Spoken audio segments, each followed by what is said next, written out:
পলাশী খুঁজতে তো আর ভাগীরথীর তীরে যাওয়া লাগে না।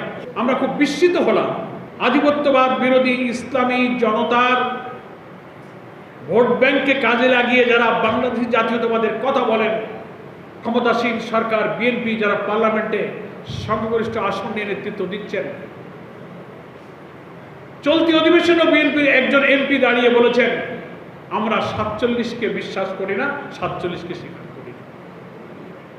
পার্লামেন্টে আমাদের বিরোধী দলীয় নেতা বাংলাদেশ জামাত ইসলামীর আমির ডক্টর শফিকুর রহমান সেই কথার প্রতিবাদ করেছেন দাঁড়িয়ে, এবং তিনি বলেছেন যৌক্তিকভাবে যারা 47কে স্বীকার করেন না, 47কে মানেন না, তার অর্থ হলো আজকের বাংলাদেশ যে স্বাধীন ভূখণ্ডের সীমানার মধ্যে আমরা স্বাধীন লাল সবুজের পতাকার আলাদা পরিচয়, আলাদা স্বতন্ত্র অস্তিত্ব এবং সত্তা লাভ করেছি, 47কে অস্বীকার করলে তো এই ভূখণ্ডকে অস্বীকার করা হয়।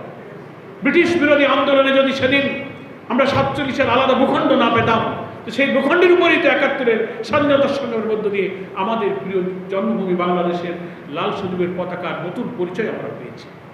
ফলে 47 না হলে কিন্তু 71 হতো না।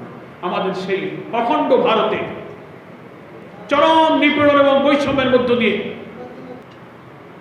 আমাদের আধিপত্যবাদী শক্তির সামনে সেবাদাস সেজে সারা জীবন আধিপত্য শক্তির তাবেদারি আমাদের করতে হতো।